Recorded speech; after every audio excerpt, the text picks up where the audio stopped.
Buenos días. Buenos días, doctora. Buenos días, doctora. Buenos días, doctora.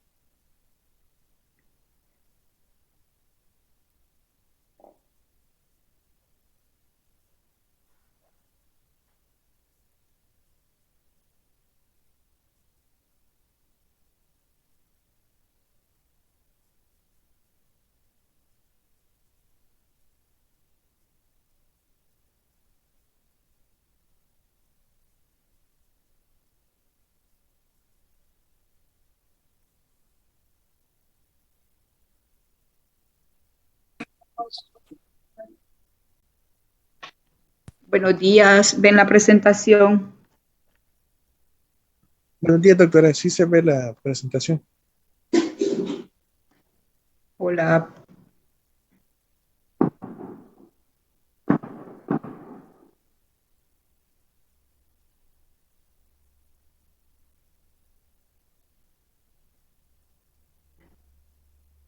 Hola, buenos días. Buenos días, doctora. Ok. Bueno, vamos a, vamos a comenzar. Vamos a comenzar la clase de este día. Este,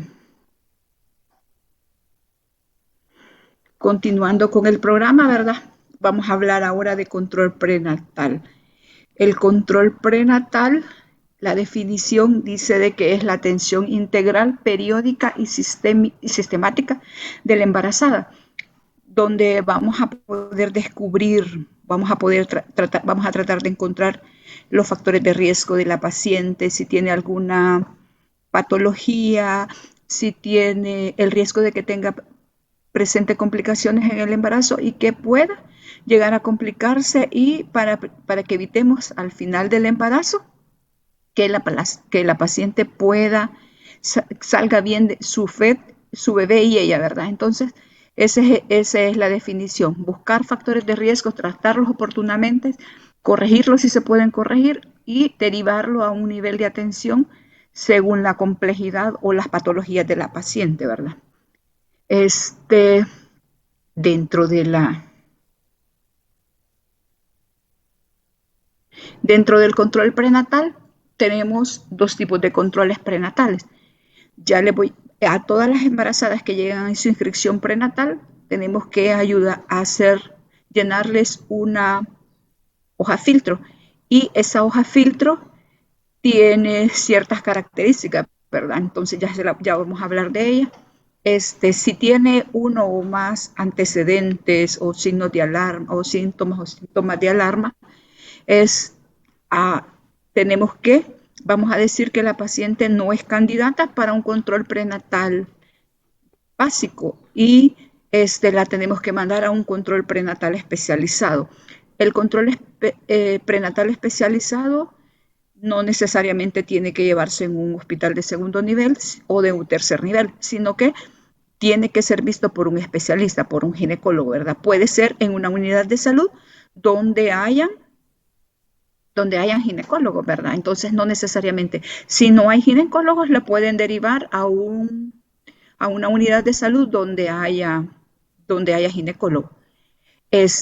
Si la paciente no tiene ningún con factor de riesgo, ningún antecedente, ningún signo o síntoma de alarma, esa paciente es candidata para un control prenatal básico. ¿Quién va a dar el control prenatal básico? El control prenatal básico lo puede dar un médico en año social, un médico general, una licenciada en nutrición, una enfermera graduada.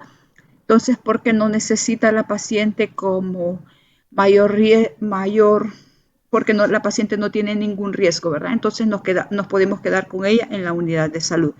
Ahora vamos a ver la hoja filtro. Esa es la hoja filtro donde tenemos que llenar este, primero los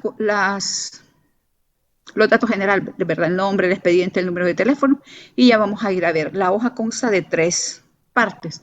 En la primera parte vamos a llenar los antecedentes obstétricos. Esta parte de los antecedentes obstétricos solo la vamos a llenar en la inscripción prenatal. Ya no la vamos a seguir llenando en los siguientes controles prenatales. ¿Qué vamos a investigar en los antecedentes obstétricos? Si la paciente ha tenido una muerte neonatal previa, si tiene antecedentes de abortos, 2 o más, porque a veces cuando uno sí tiene riesgo, pero no como que tenga más de 2 abortos a repetición, ¿verdad? Ese ya es mayor riesgo porque tenemos que descartar una patología que esté causando los abortos en esta paciente. Luego que tenga el feto pese menos de 2.500 gramos o que tenga un feto macrosómico mayor de 4.000 gramos. Si es hipertensa o hizo una preeclampsia, un trastorno hipertensivo, una preeclampsia o una eclampsia en los embarazos anteriores, también es importante porque las pacientes que hacen preeclampsia en los embarazos previos tienen bastante riesgo de hacer otra preeclampsia en los futuros embarazos. Si tiene cirugías del tracto genitourinario como una miomectomía o una resección de un tabique, un cono del cérvix, una cesárea previa, un cerclaje cervical, también es importante. Si tiene antecedentes de parto prematuro o un inmaduro, igual, porque la paciente que tiene antecedentes de parto prematuro puede volver en los embarazos subsiguientes a hacer un parto prematuro. Que tenga el antecedente de un parto difícil con una o una presentación anormal, que haya sido la duración del parto difícil mayor de 24 horas, porque algunas pacientes pueden tener unos partos difíciles que pasan durante más de 24 horas en el trabajo de parto, ¿verdad? Y eso no es normal, puede ser que tenga una disfunción. Posteriormente en la ginecología 2 ustedes se les va a hablar de las disfunciones del trabajo de parto, o que tenga desgarro del canal, haya tenido un desgarro grado 3 o grado 4, porque eso ya implica las fibras o el canal anal, ¿verdad? Entonces, por eso también pueden hacer fístulas si no se corrigen adecuadamente. Entonces, es importante averiguar eso, si ha tenido antecedentes de hemorragia obstétrica en los partos anteriores, porque también las pacientes que hacen hemorragias obstétricas tienen el riesgo de volver a hacer una hemorragia obstétrica en este parto.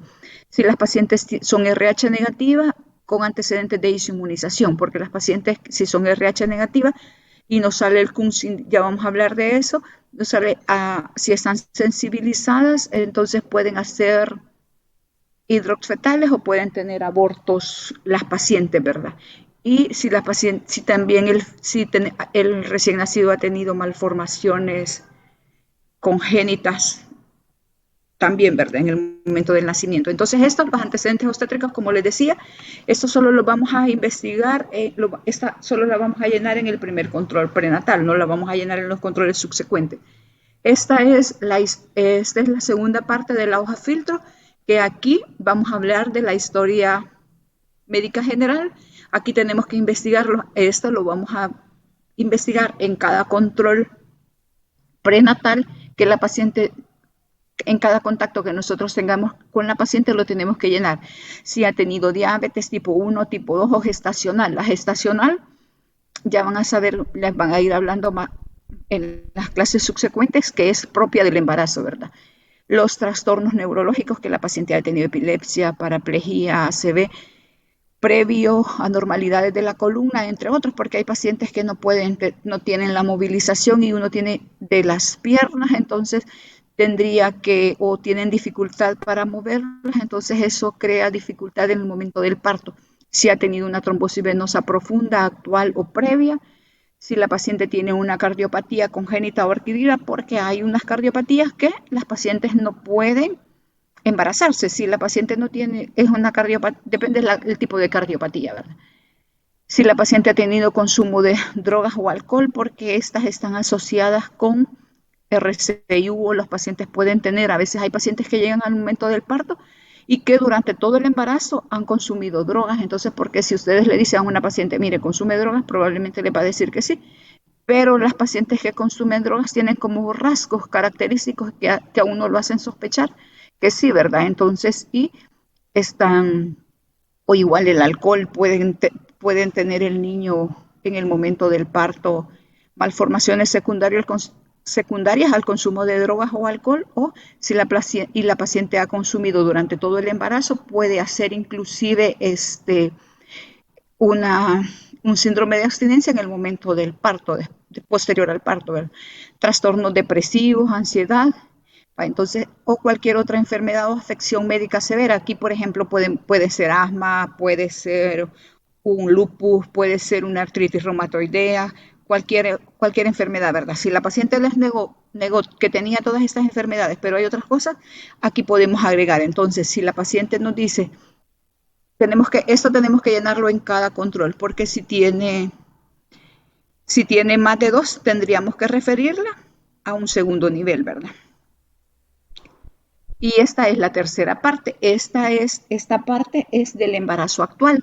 Entonces, si tienen las embarazadas menores de 15 años y mayores de 35, porque son los extremos de la vida. Pero ustedes ya a medida que vayan haciendo turnos se van a dar cuenta que tenemos muchas pacientes abajo de 15 años que ya han estado embarazadas, inclusive tenemos pacientes de 13 años y pacientes mucho mayores, arriba de 40 años. Entonces, los extremos de la vida, porque es un factor de riesgo, porque aquí hay más incidencia de las complicaciones como trastornos hipertensivos del embarazo, más riesgo en los dos extremos, más riesgo de que hagan hemorragia posparto, que tengan un parto difícil. Entonces, porque por las edades, ¿verdad?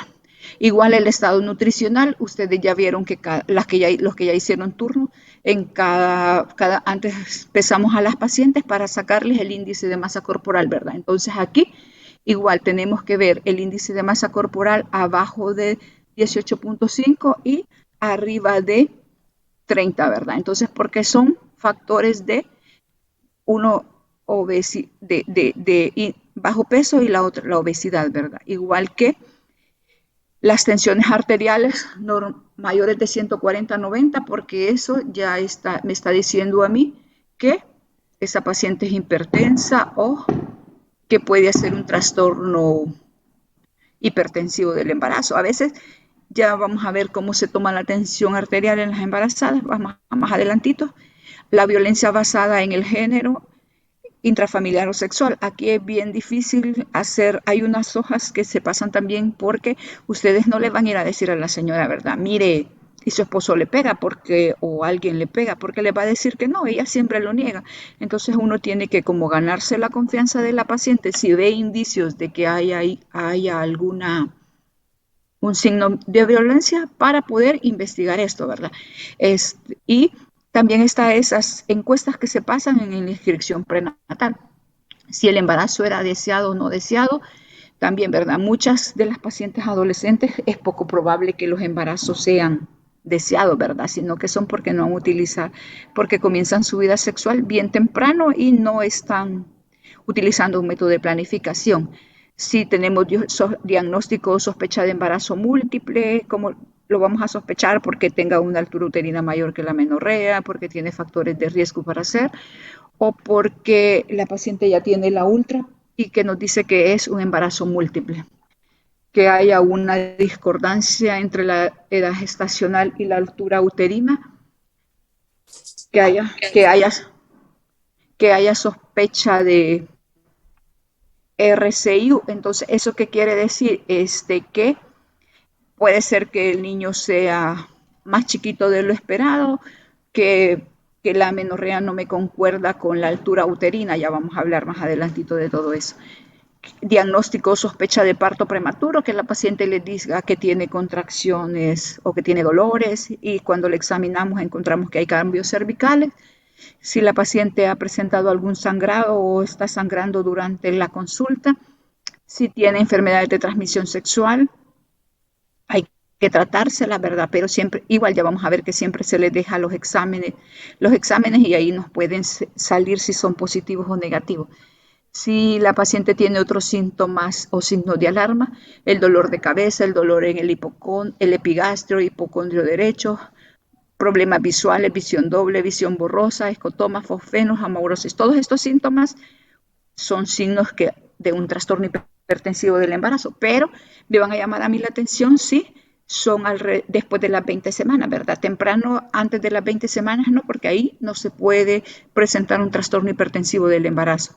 Si tiene una masa previa, masa pélvica, entonces aquí puede ser que la paciente tenga, además del embarazo, un quiste de ovario o que tenga una fibromatosis, entonces yo tengo que...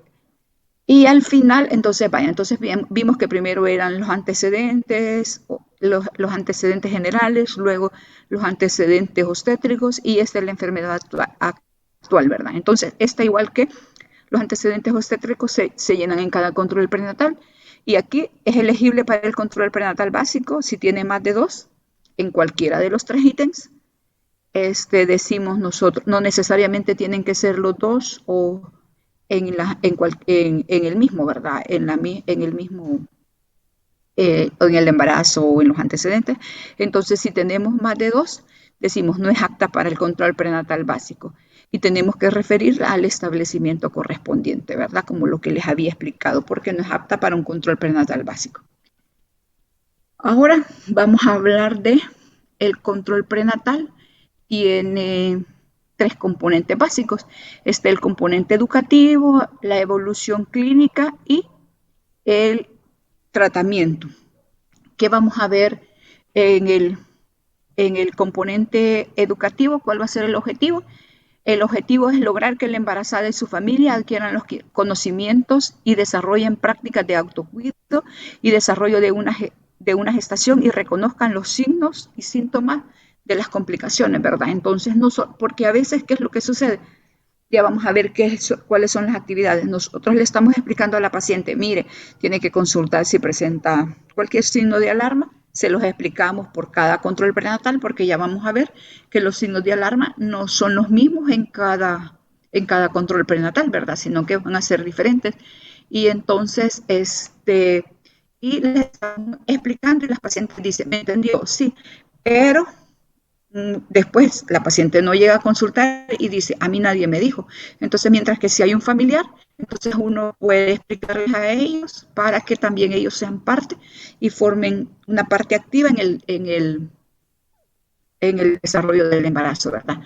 Las intervenciones que vamos a hacer, dice que promover el involucramiento de la pareja o de algún familiar en el control prenatal, por lo que les explicaba, ¿verdad? De que tienen que estar... Ellas se les tiene que explicar y decir qué es lo que tienen que hacer. La importancia de asistir puntual a la cita, enseñarle a la paciente a reconocer los signos y síntomas de alarma, como les mencionaba que van a ser diferentes. Vaya, en el primer trimestre del embarazo, lo que les mencionaba que no iba a ser importante los trastornos, la cefalea, el dolor en el hipogastrio, todos los síntomas de toxemia no van a ser importantes en el primer trimestre, pero sí en el segundo y en el tercer trimestre, ¿verdad? Igual el sangrado, sí va a ser importante en el primer trimestre del embarazo. Tenemos que orientar a la paciente sobre la higiene personal, la nutrición, los hábitos, los derechos sexuales y reproductivos. ¿Qué quiere decir esto? La nutrición y los hábitos. Muchas pacientes, uno le puede preguntar si come bien y qué es lo que comen las pacientes, ¿verdad? Pupusas, churros, pan dulce. Eso no es una nutrición adecuada, ¿verdad? Entonces, ustedes ya habrán visto cuánto sobrepeso tenemos en las pacientes por los hábitos que las pacientes tienen, ¿verdad? Entonces, y igual, o sea, darles recomendaciones, cosas tan básicas como la limpieza, como el autocuido. Entonces, eso tenemos que ayudarle a orientar a la paciente sobre eso. Promover las casas de espera materna y los partos institucionales. ¿Qué son las casas de espera materna? Las casas de espera materna son casas que se han creado para que las pacientes se puedan como albergar. En esas casas esas son para las pacientes que viven en lugares lejos, que tienen como riesgo social, o sea, que tienen que les cuesta salir del sitio donde viven porque son zonas rurales, porque son de difícil acceso. En la época de las en esta época que había como que lo de las pandillas y que no podían salir en la noche por eso, que nadie las llegaba a traer si le hablaban. Entonces estas pacientes uno tiene que tratar de promover porque es un lugar seguro. Esas casas de espera materna hay como 3 o 4 en el país. En nuestra área de influencia tenemos uno en Suchitoto y otra en Los Planes, por el Hospital Saldaña.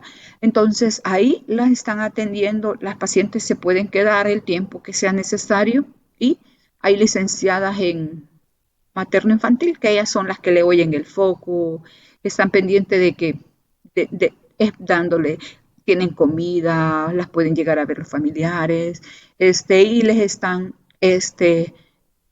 explicando los signos de alarma y están pendientes. Y cuando las pacientes desencadenan trabajo de parto, las llevan a un hospital para que las evalúen, para que ya se queden para el momento del parto, ¿verdad? Gracias a Dios que el parto institucional, casi todas las pacientes son pocas las pacientes que tienen parto fuera de una institución. La mayoría son partos institucionales. Antes sí había bastante parto extrahospitalario, pero ahora solo por eventualidades que las pacientes verifican parto sumamente rápido posterior al inicio de dolores, pero sí se da, ¿verdad? Esto siempre se va a dar y más de alguna vez, en una ocasión van a ver esto.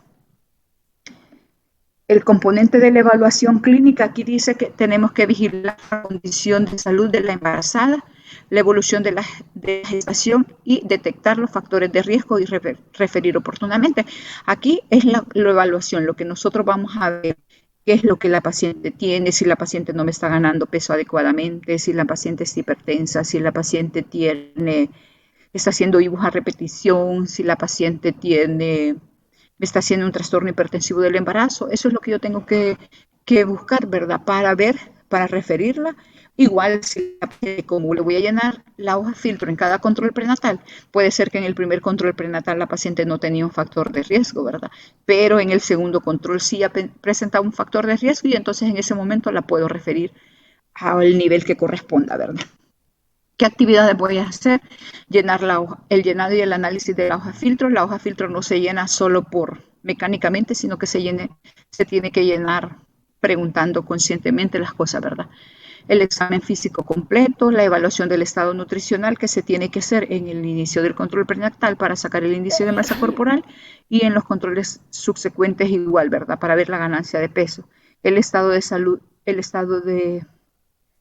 la evaluación del estado de salud mental de la paciente, la toma de exámenes y de gabinetes, la detección de patologías obstétricas y no obstétricas, porque la paciente no solo puede tener una patología obstétrica es la preeclampsia, ¿verdad? Una amenaza de aborto, un abrupcio previo, una placenta previa, pero una paciente o una complicación una patología no obstétrica, un asma, una diabetes tipo 1, que la paciente ya era diabética previa al embarazo, ¿verdad? Y la diabetes gestacional sí es una patología propia del embarazo, ¿verdad?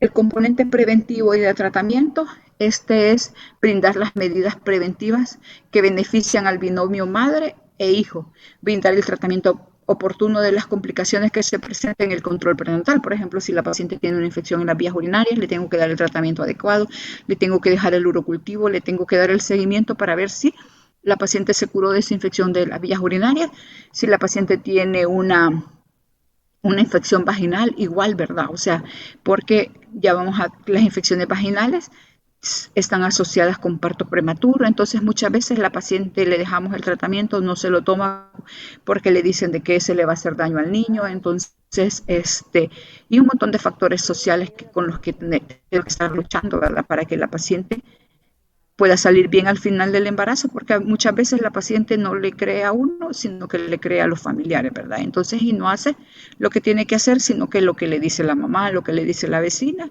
y después vienen las complicaciones, ¿verdad? Para ella como para el feto. En estas las intervenciones que vamos a hacer en este componente, la administración de los micronutrientes, ya vamos a ver el ácido fólico, el hierro, la atención odontológica, lo importante de la atención odontológica, porque desde el inicio del control prenatal, desde el primer control, porque ya van a ver que las caries, las gingivitis, están bien asociadas a partos prematuros, entonces Por eso hay que tratarlas adecuadamente. La atención nutricional, porque no es lo mismo que de una paciente que tenga un índice de masa corporal normal a que tenga una obesidad mórbida, porque por ejemplo, las pacientes que tienen un índice de masa previa arriba, un índice de masa corporal arriba de 45, la tenemos que referir a un tercer nivel, no ni siquiera a un segundo nivel, porque esta paciente tiene más riesgo de complicaciones en el momento del parto, ¿verdad? Entonces, igual es diferente que yo encuentre una paciente con una obesidad mórbida en el primer prenatal, en el primer control prenatal, que la voy a encontrar en el último control, ¿verdad? Porque en el primer control yo sí puedo ayudar y incidir en la calidad del embarazo de esta paciente, pero ya en el último control prenatal ya nada puedo hacer, ¿verdad? La aplicación de las vacunas se deben de poner en el control prenatal.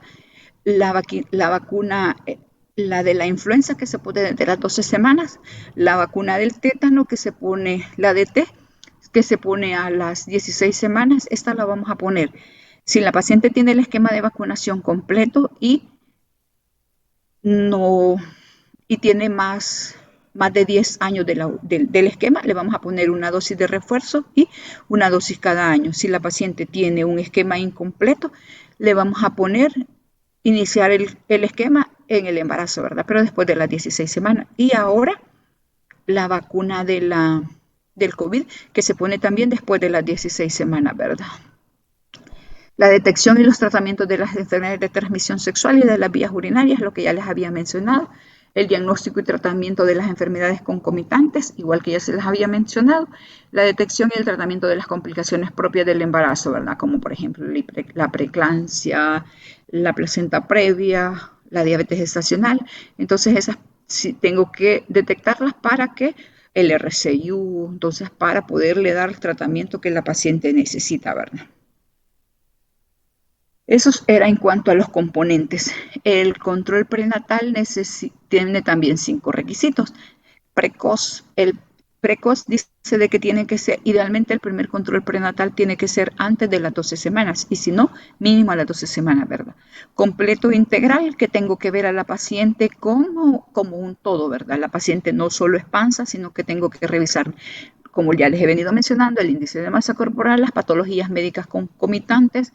Tengo que ver si padece de otra cosa o no, ¿verdad? Entonces tengo que ver a la paciente como un todo. De amplia cobertura, que se tienen que brindar, que se tienen que ver el 100% de las embarazadas y para eso ayudan los promotores, ¿verdad? Que las unidades de salud tienen que llevar como un censo de las pacientes embarazadas que hay en sus áreas geográficas y tratar de brindarles la atención que necesitan, ¿verdad? Porque en las unidades de salud, si las pacientes no llegan, tienen que irlas a buscar, ¿verdad? Para ver por qué la paciente no ha llegado a su cita, que si se ha puesto en control o no. Entonces, para tratar de ayudarle para que el embarazo salga bien, ¿verdad? Con calidez, o sea, que la paciente se gane la empatía del personal de salud con el que le da para que se sienta motivada, ¿verdad? Porque si no se hace con calidez, la paciente no va a tener como la gana si la regañan porque no sigue las indicaciones o porque no sé qué, no va a querer seguir llegando a los controles prenatales y eso va a ser peor para ella, ¿verdad? Periódico, que es la frecuencia, ya vamos a ver la frecuencia de los controles prenatales, que la paciente tiene que, independientemente de la frecuencia con las que yo les voy a mencionar, se le valora cada riesgo, porque hay pacientes que ameritan que las veamos con más frecuencia que otras, ¿verdad?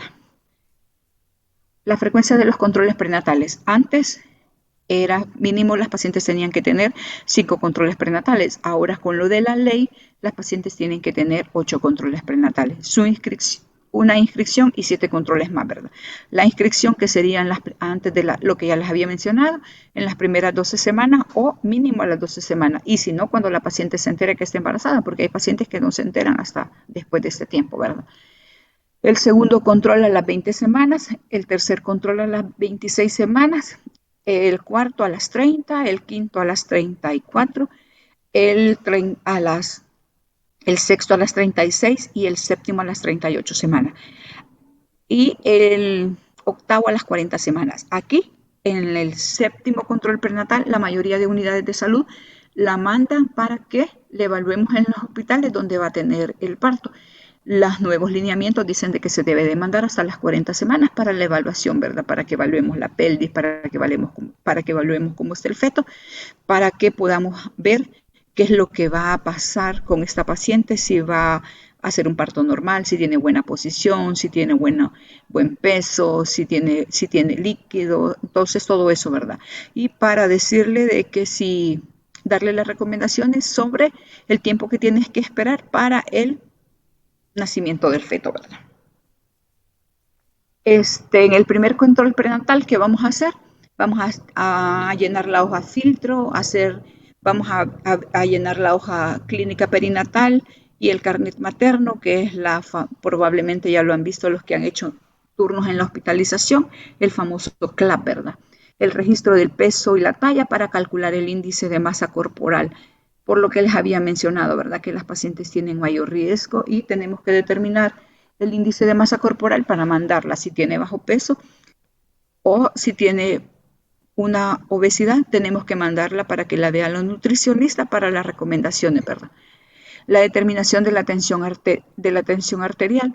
La tensión arterial se la vamos a tomar a las pacientes sentada, idealmente con el brazo a nivel del corazón, y tenemos que esperar, no se la vamos a tomar solo que la paciente llegue, ¿verdad? Sino que tenemos que dejar que la paciente descanse como unos 10 minutos y luego tomársela. Y el brazalete tiene que ser adecuado al brazo de la paciente, porque tenemos pacientes que son como muy obesas y que el brazalete no le cubre adecuadamente. Entonces nos va a dar una hipertensión, ¿verdad? Igual si la paciente es muy pechita y se le enrollamos demasiado, entonces tenemos que buscar el brazalete adecuado a la paciente.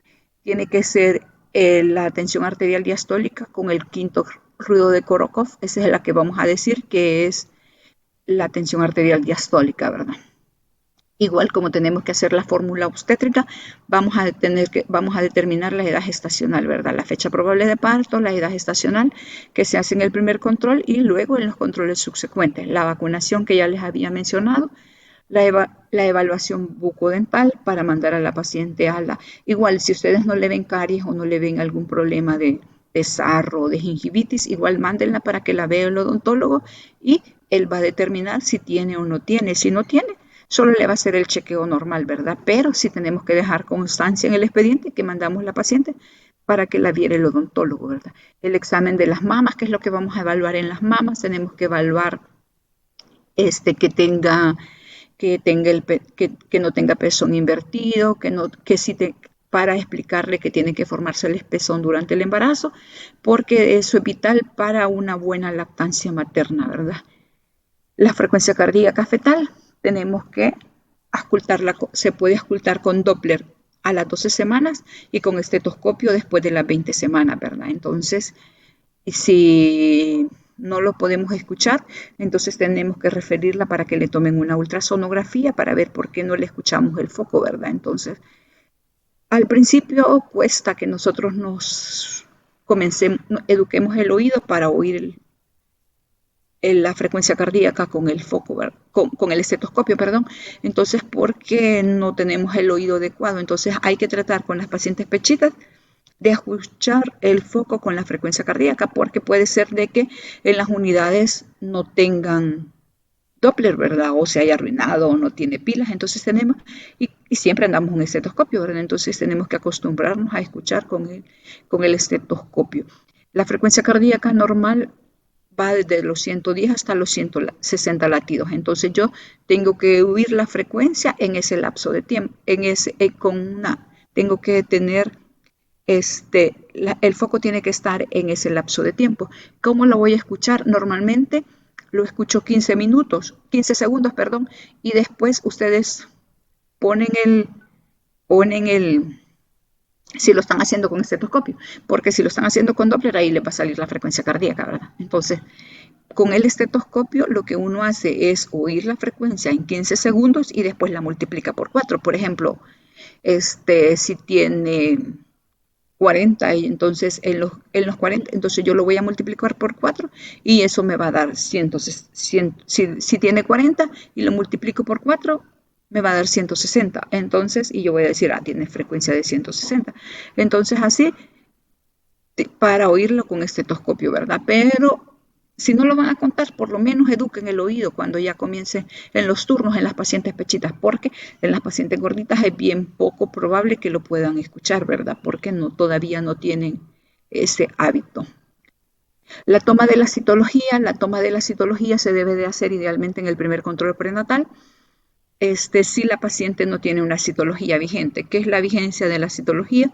La citología vigente, la vigencia de la citología son 2 años. Entonces, si tiene mayor de 2 años en que no se ha tomado una citología, tenemos que tomársela.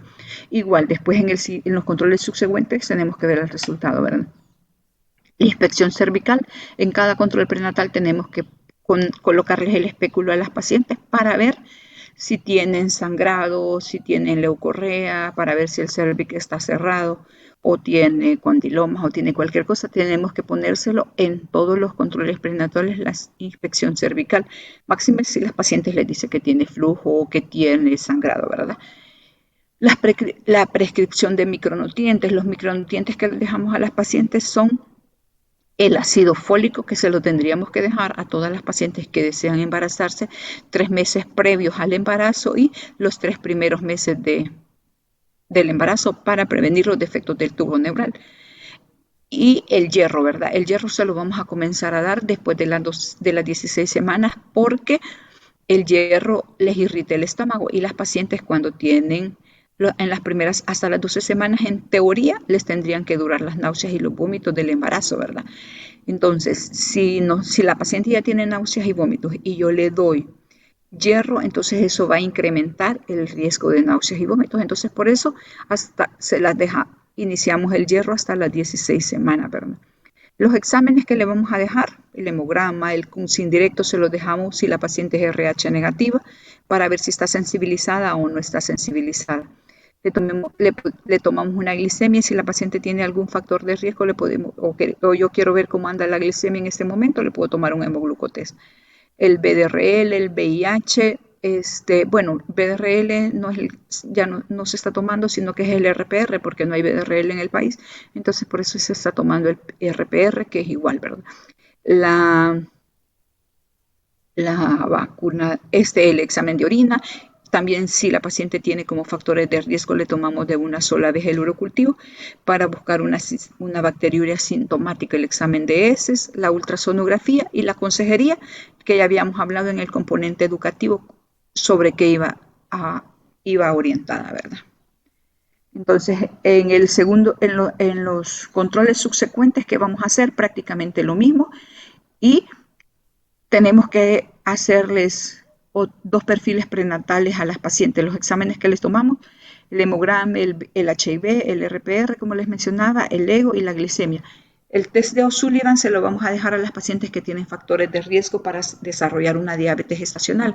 ¿Cuáles son las pacientes que tienen factores de riesgo para desarrollar una diabetes gestacional? Las pacientes obesas, las pacientes que han tenido fetos macrosómicos en los embarazos previos, pacientes que tienen familiares, mamá, papá o hermanos que son diabéticos, pacientes que han tenido mortinatos previos o pacientes que han hecho una diabetes gestacional en los embarazos previos. Entonces, el test de O'Sullivan solo se realiza entre las 24 o 28 semanas. Solo es una prueba de tamizaje que no me hace diagnóstico.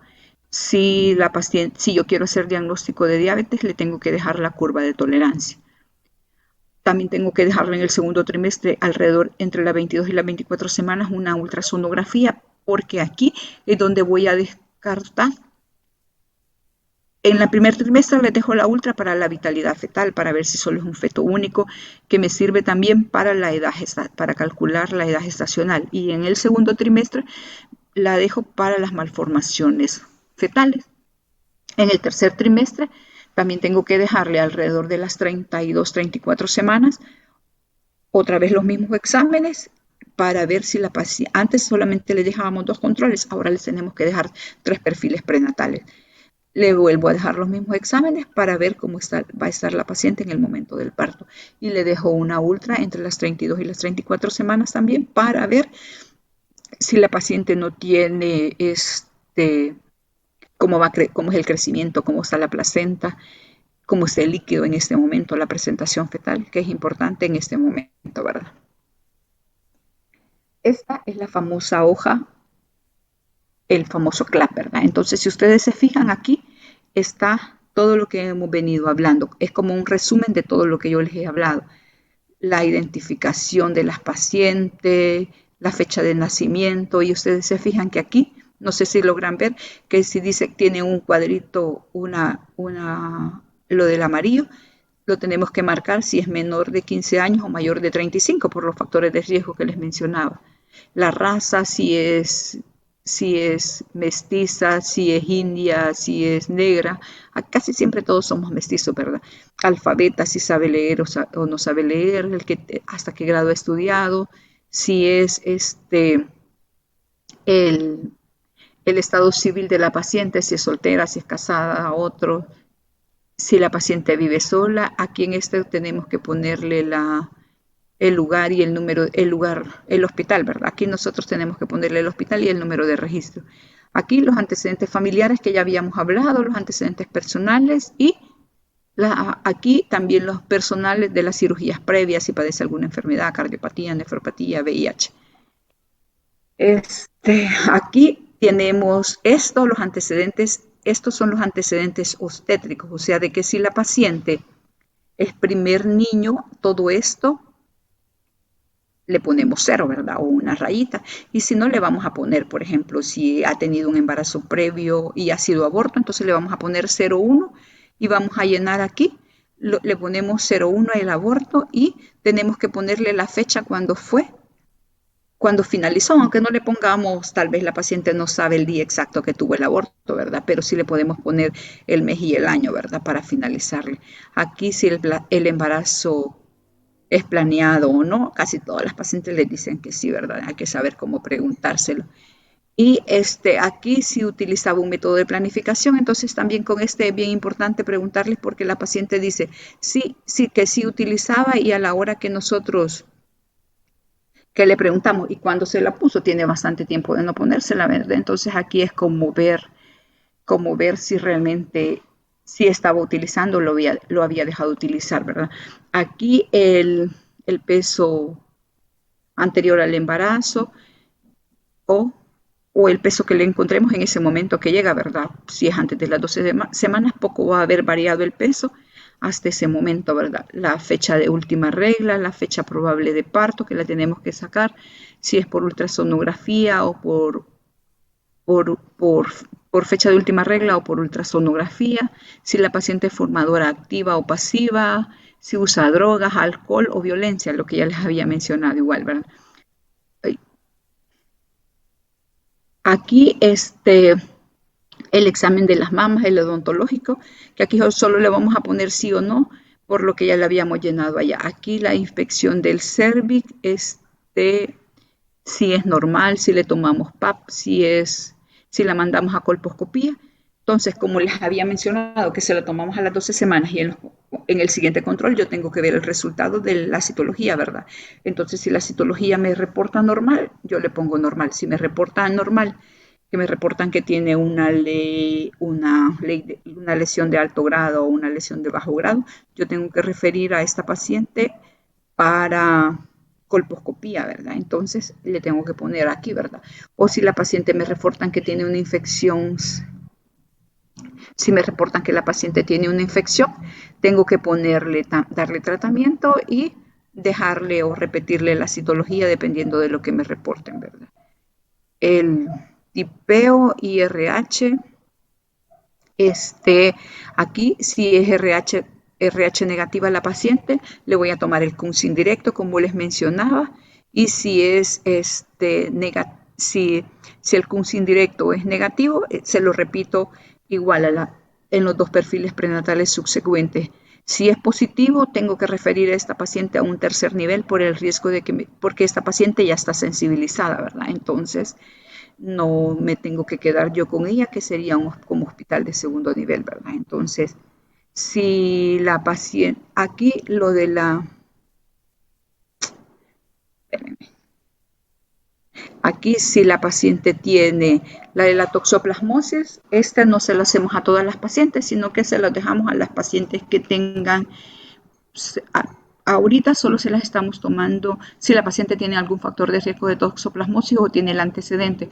En el hospital solo se las hacen a las pacientes que tienen VIH, entonces si la paciente tiene algún factor predisponente, se la podemos dejar, ¿verdad? Entonces, pero de rutina no se deja el IgG para toxo, ¿verdad? Igual la hemoglobina antes de las 20 semanas, la hemoglobina antes de las 20 semanas y después de las 20 semanas. Entonces, aquí, si la hemoglobina es abajo de 11, vamos a decir que es anemia y le tenemos que dar. Normalmente solo le vamos a dar una dosis de sulfato ferroso, pero si la paciente tiene una hemoglobina abajo de 11, le tenemos que dar 2, ¿verdad? Una cada 12 horas. Entonces, y repetirle igual como le vamos a tomar los otros perfiles prenatales. Luego, igual, aquí el del Chagas no se le deja, el de malaria tampoco se lo hacemos. La bacteriuria sintomática, la bacteriuria aquí es el resultado del cultivo, ¿verdad? Entonces, el urocultivo se lo tendríamos que dejar a todas las pacientes en los controles prenatales, en los perfiles prenatales, porque la bacteriuria sintomática está bien relacionada con bajo peso al nacer, con partos pretérminos, entonces por eso se lo tenemos que dejar, ¿verdad?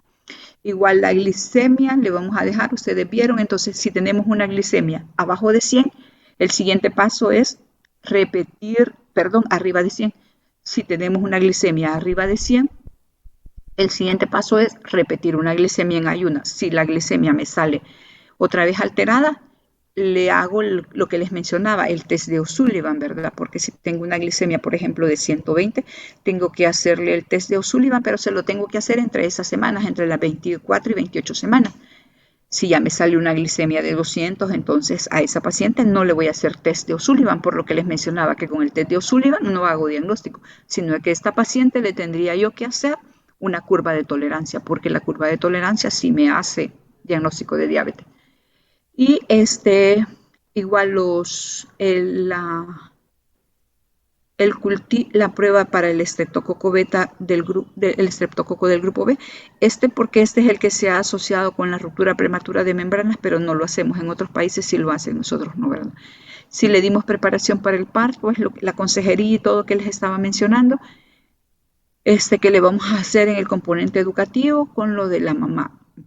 Aquí está lo de las vacunas que ya se los había mencionado y aquí no aparece la del COVID porque esta tabla ya es vieja, ¿verdad? Pero también le podemos poner ahí en un anexo cuando le pusimos la dosis de la vacuna, ¿verdad?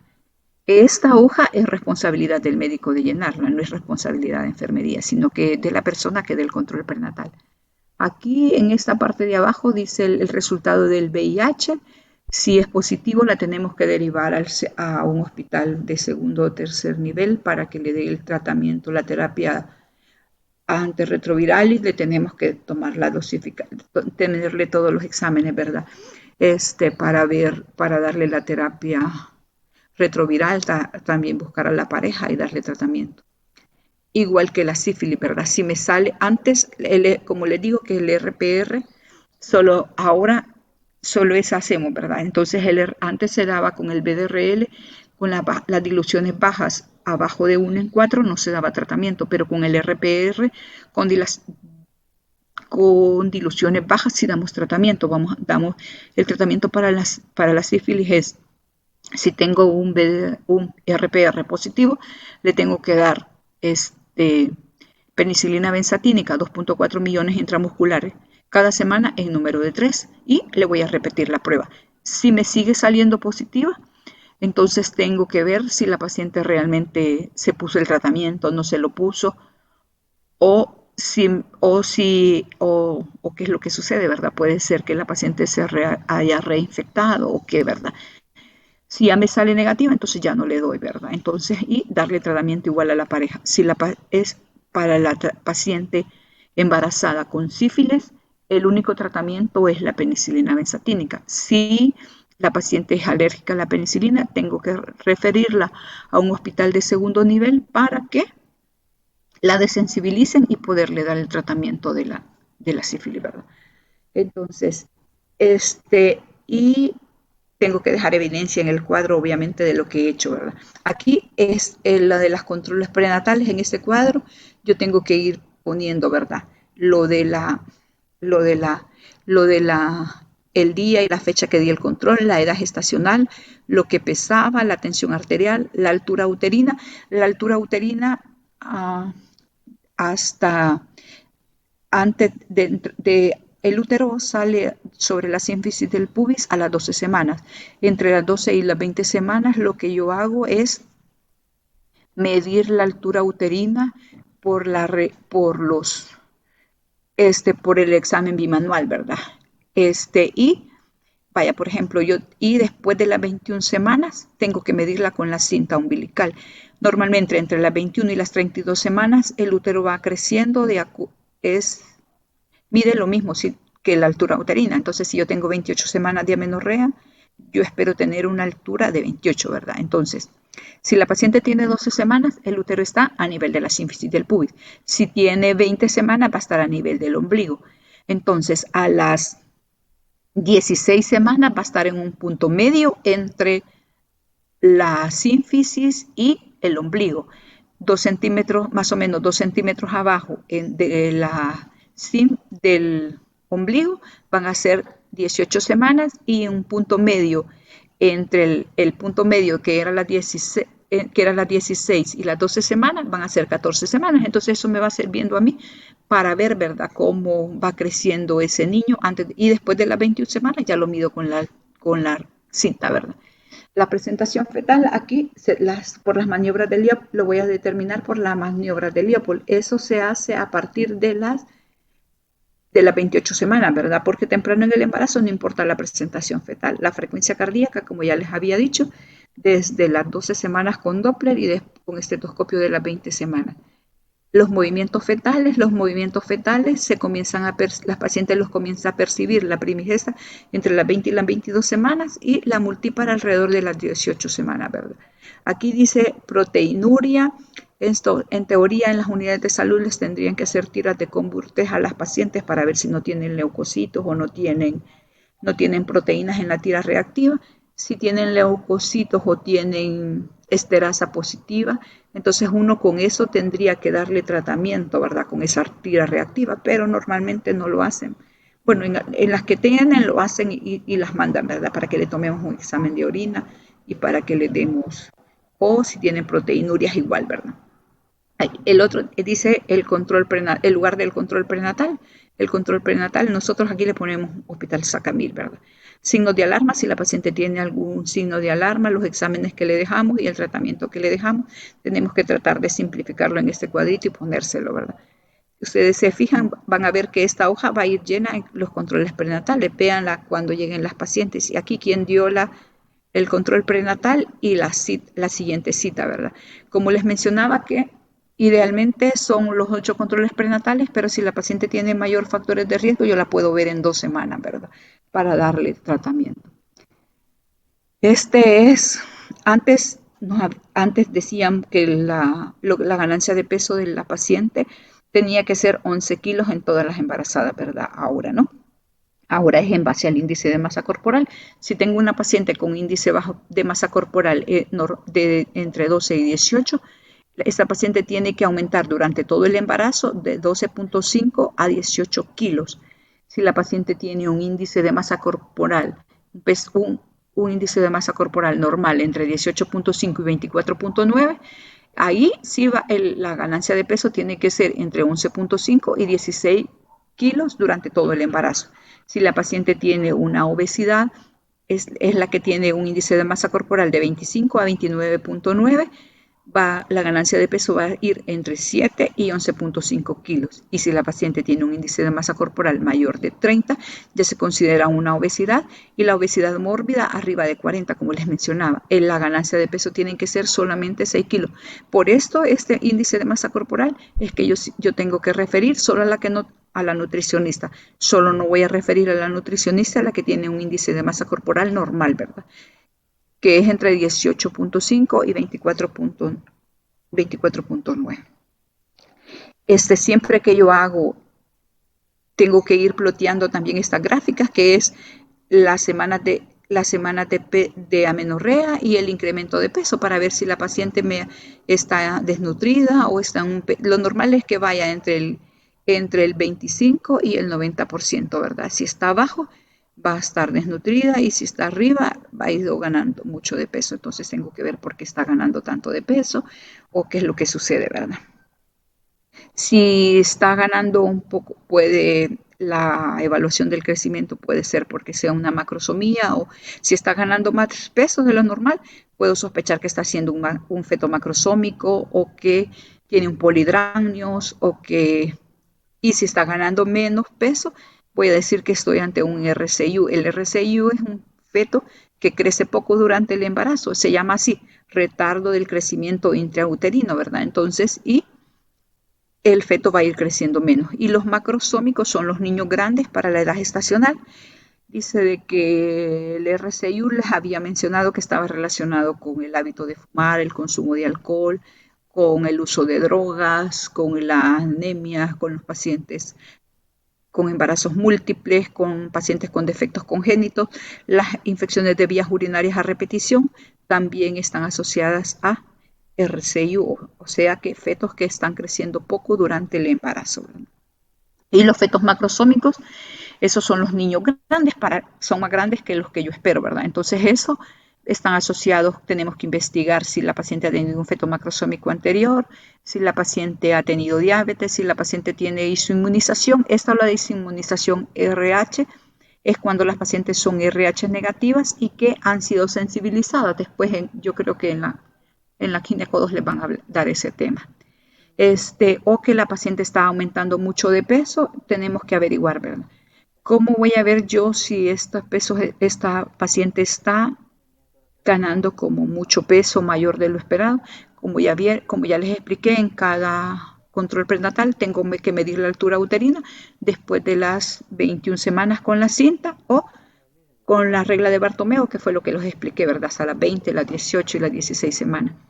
Y la ultrasonografía en el primer control del trimestre, que me sirve para fechar el embarazo, y así yo tengo que ver cómo va a ir creciendo ese niño en base a esa ultrasonografía, ¿verdad?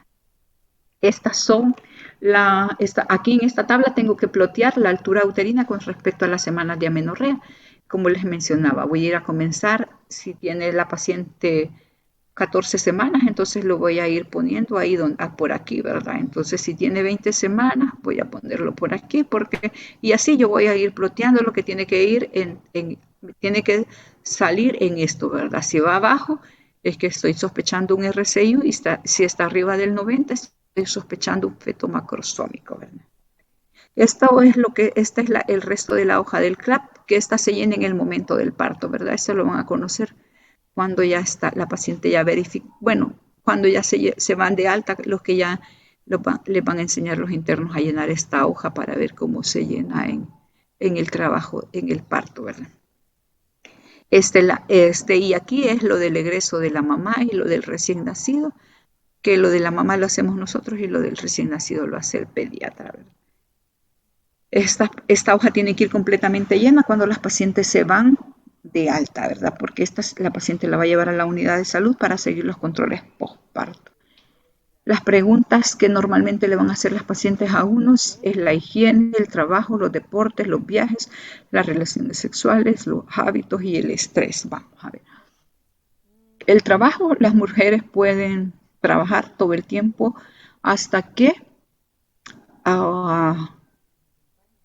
ya vayan a verificar parto, ¿verdad? Pero hay algunas pacientes que no pueden, si tienen trabajo físico extenuante. Ahora las mujeres tienden a hacer trabajos que antes solo lo hacían los hombres, entonces estas pacientes pueden ser ese tipo de trabajo, podría ser que no lo puedan hacer, ¿verdad?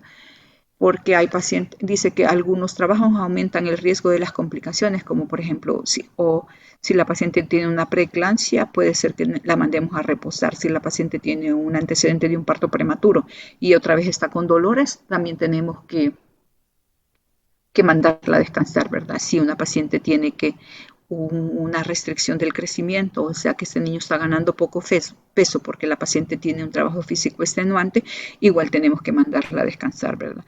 La ruptura prematura de membranas, estas son las pacientes que rompen las membranas antes de iniciar el trabajo de parto, y estas pacientes, hay pacientes que se les da manejo expectante.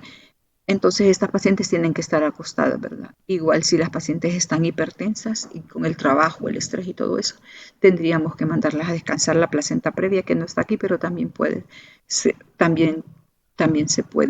tienen que mandar a descansar.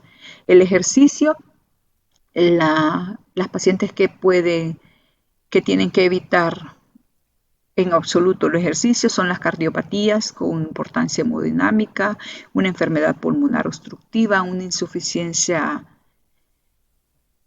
uteroplacentaria, que las pacientes que tienen cerclaje para detenerles el trabajo de parto, en las pacientes con un embarazo múltiple que hayan tenido el antecedente de un feto prematuro, una hemorragia del primero o del segundo trimestre persistente, una placenta previa después de las 26 semanas, el trabajo de parto prematuro en el embarazo actual, o la ruptura de membranas, la preeclampsia. Esas pacientes tienen que evitar el ejercicio, ¿verdad?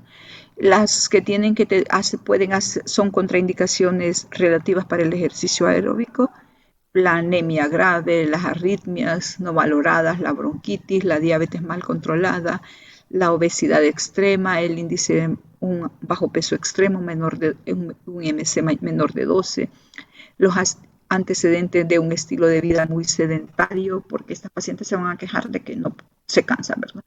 Un feto con RCIU en el embarazo actual, la hipertensión mal controlada, limitaciones ortopédicas, un trastorno convulsivo mal controlado, un hipertiroidismo mal controlado, las fumadoras intensas. Estas pacientes tienen que evitar, son contraindicaciones relativas del ejercicio. Sí lo pueden hacer, pero como con limitación, ¿verdad? Entonces, mientras que las primeras no lo pueden hacer, esas son contraindicaciones absolutas para hacer ejercicio.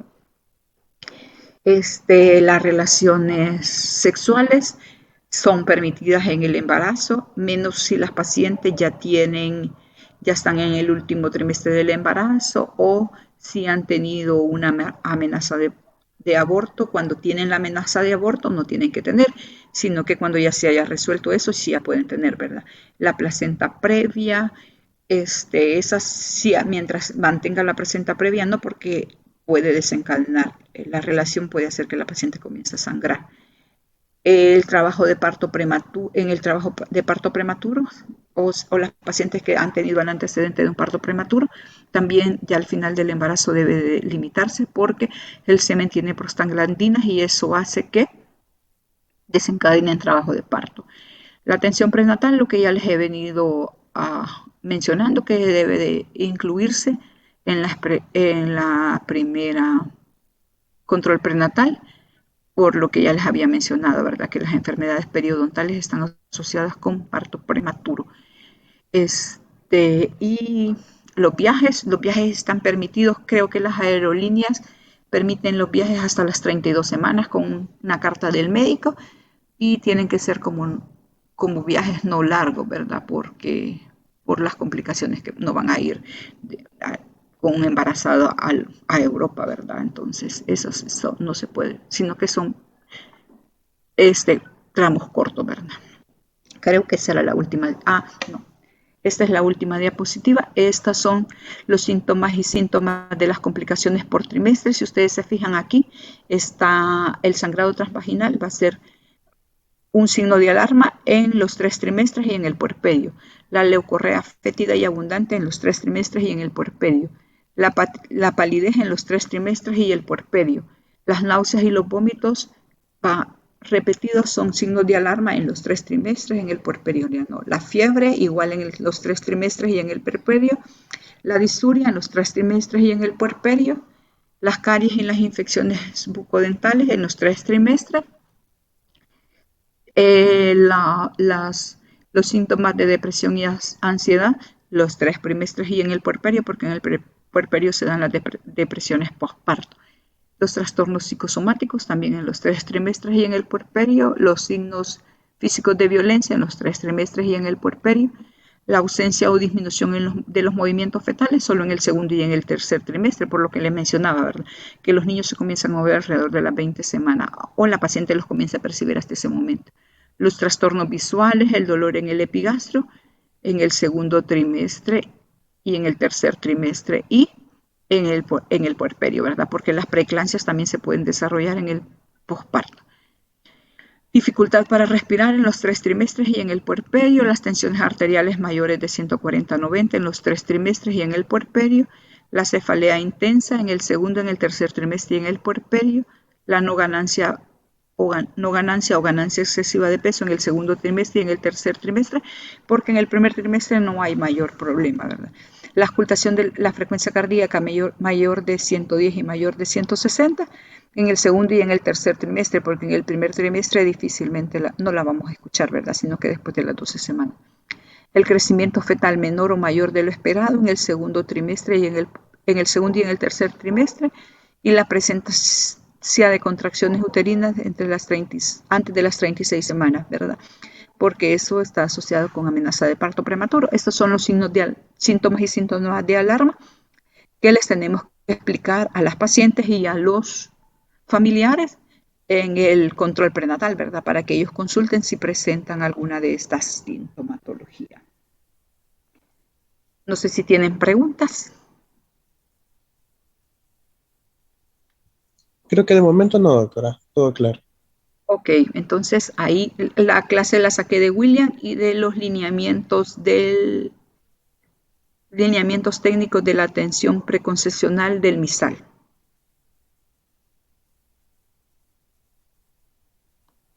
Buenos días, entonces. Gracias, doctora. Muchas gracias, doctora. Gracias, doctora. Gracias, doctora.